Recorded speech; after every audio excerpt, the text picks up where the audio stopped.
In the early morning hours, German bombers attacked the Midlands and Wales, and London reported some damage was caused.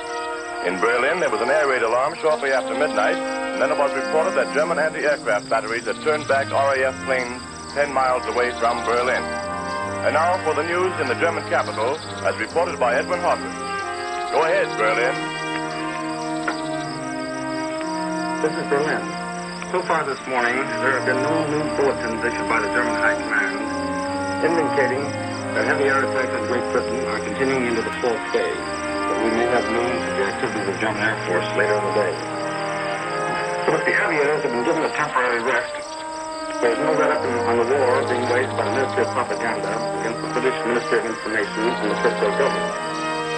The bone of contention is the discrepancy in the losses reported by the Germans and by the British, or I should say, the conflict about which air force shot down the greatest number of enemy planes. German papers this morning are emphatic as regards to one statement. They accuse the British of falsifying their plane losses and exaggerating their victories. London is not willing to admit that the Germans have gained superiority in the air, writes one paper. Then the Base Fort Armitage claims that the English colonies on the Channel coast have been placed under martial law so as to prevent the British people from discovering the extent of the destruction and the Portsmouth, Portland, and other harbors. And the Vermont papers are printing a front-page story about the worldwide interest in the actions of the German air raids on England. Here are some of the headlines to give you an idea of their content. Tremendous interest in the United States. The whole world dazzled by German successes.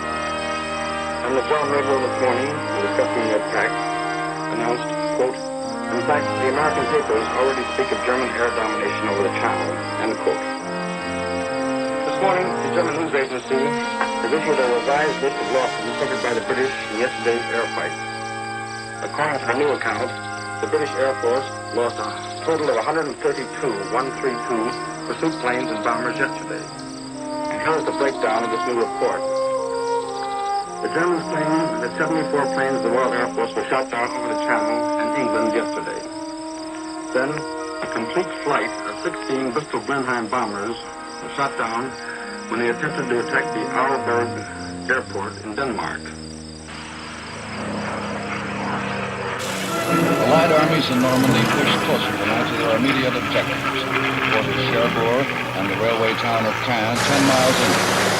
An American flying wedge of parachute troops and infantrymen has cut the main line of German communications to Cherbourg by capturing the town of Saint-Mère-Église, 19 miles away, and sweeping on across the main peninsular railway and the highway that runs parallel to it.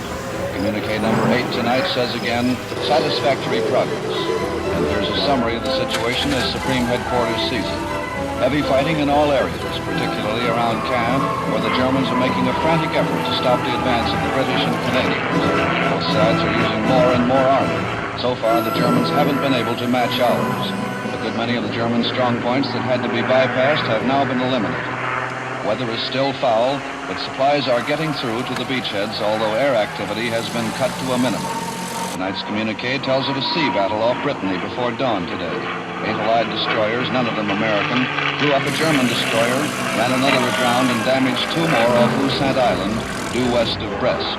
An American-led destroyer force intercepted a force of heavily armed German torpedo boats and drove them off the beachhead area in the Seine Bay, around the islands of Saint-Marcoux. Generals George Marshall and H.H. Arnold and Admiral Ernest King, our top commanders of land, sea, and air, have arrived in London to meet with the Allied High Command. Some of the problems they have to consider are these. The Allied offensive is entering its most critical phase tonight, with little prospect that the danger will pass for at least 10 days more. The biggest ally the Germans have had so far is the weather. It has delayed the unloading of our supplies, and the beachhead just doesn't get along without supplies. We're getting stuff ashore despite this break. When the weather does turn fine, everybody will breathe easier, except the Germans. Our air punch, too, depends on weather. The Allies need this great striking power to keep German reserves out of the battle. Days of idleness for this air punch mean just that many more German reserves for the ground forces to handle. But one great advantage the Allies possess is initiative. Our commanders know where we're going, and the Germans don't. They must scatter their defense, and Rommel cannot be at all certain that this Normandy landing is the real Allied blow. With control of the seas, the Allies can go anywhere they wish. Now some invasion impressions from various observers at the front. one of the biggest groups of American casualties and German prisoners of war came into a British port early Saturday invasion time. Many of those injured were airborne troops with broken legs. Most of the prisoners are described as a sorry-looking lot. The Berlin radio tonight says Marshal Rommel looks as if he has been losing sleep. As one German report, it's a pleasure to believe. And in case the German people are wondering why Goebbels hasn't done a little article on the invasion, the Berlin radio explains today that Goebbels' paper Das Reich had gone to press just too early for the big doings, so he got schooled. Admiral Radio takes you now to CBS Washington. Don Pryor reporting. Congress goes back to work tomorrow. You can't escape the feeling that it's going to be a tremendously important session. Certainly it will be racked with controversy because all the pent-up wartime pressures of the nation will be focused on Capitol Hill. Here are some of the issues that are waiting to be solved. Taxes. A bill providing a little over $2 billion, one-fifth as much as the Treasury asked for, is awaiting action in the Senate. Subsidies. By February 17th, there will have to be a showdown on the whole question of using subsidies to hold down the prices of food. The argument was postponed a bit by stopgap legislation adopted just before Congress went home for the holidays. Wages. The Senate has passed and the House is all ready to act on legislation which will give the non-operating railroad employees an arbitrary 8 cents an hour increase in wages. And then there's the red-hot question of labor policy in general. The recent steel strike and the threatened railroad strike are certain to lead to demands for more stringent labor legislation.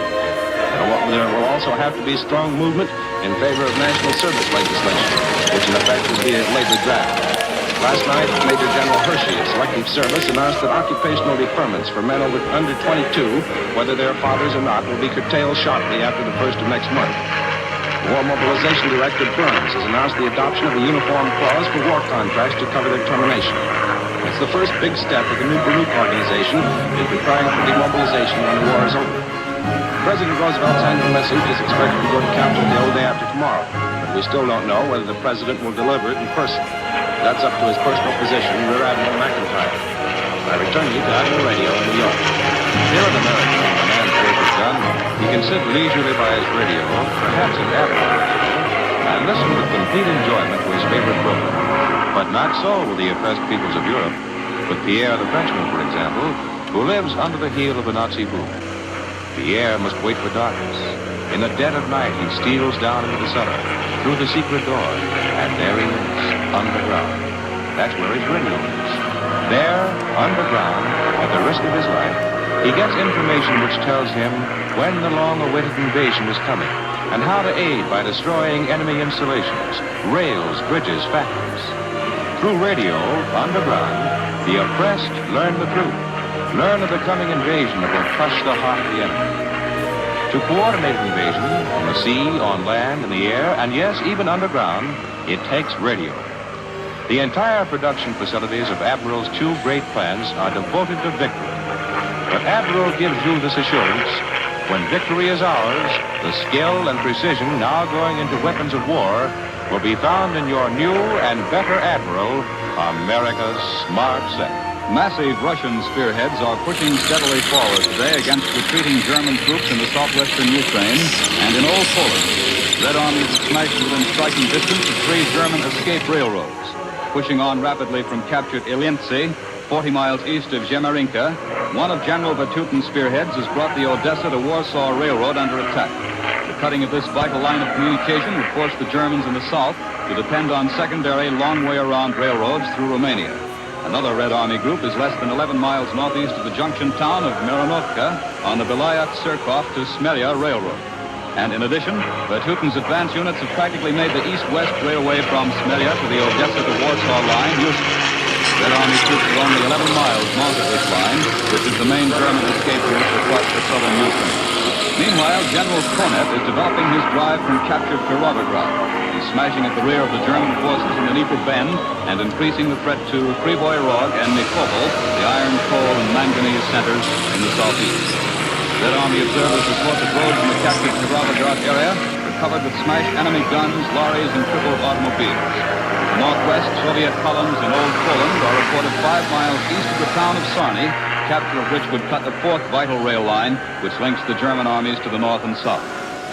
American and British troops in the Allied Fifth Army in Italy have beaten off German counterattacks and reached a point within 4 miles of Cassino, the important town which guards the road to Rome. Reports from the front say terrific mountain battles are now underway, battles unlike anything seen in this war since the Greeks fought Italians in Albania 2 years ago. American troops fighting with bayonets and hand grenades pushed the Germans out of their strong positions in the village of Justo, and they've now driven into the heights closer to Cassino. Allied planes continue to hammer the continent. For this news and an interview with one of our fighting men, Admiral Radio takes you to CBS London, Larry Lesseur reporting. In the past few months, this great aircraft carrier called Britain has become a concentration point for the fighting men of the United Nations. Sunburned men who conquered Africa confer over the map of Europe with those who drove out the Japs from the Aleutians. And here's a man who has seen the war in both the Atlantic and the Pacific. 32-year-old Colonel William J. Cummings of Lawrence, Kansas. He's better known to his boys in the 8th Air Force Fighter Command as Wild Bill Cummings when he leads his Thunderbolt group over Europe. Cummings now escorts our liberators and fortresses to Germany in daylight. But not so long ago, he was fighting Japanese Zeros in the Pacific. Colonel Cummings, which do you consider the toughest theater of war, the Atlantic or the Pacific? Well, as an airman, there's not much doubt that the war is tougher here in Europe than it was out in the Pacific. The German planes are just as good, if not better, than the old Jap Zero. And I think the Germans probably are more resolute. The Jap fights very hard on the ground, but in the air, the Jap will bluff out just as soon as anyone else. I'm glad to hear that. But Colonel Cummings, I understand that although you're a fighter pilot, you've also fought on the ground against the Japs. How was that? Well, you remember when the Japs attacked the Philippines, we were pretty short of planes. By the time we were drilling the Bataan, we only had a few left. We kept past them and shelling back and forth the minute out, bringing in supplies and ammunition. After a while, all our planes were out of action, and my squadron became impotent. We had rifles and pistols, and we fought skirmishes with the Jap infantry closing in on our soldiers in Bataan. Planes went from bad to worse, and everybody had malaria, dysentery, and dengue fever. Then one day a liberator came from Australia, and 35 of us piled into it, and we flew to safety on the mainland. You were one of the lucky ones, weren't you?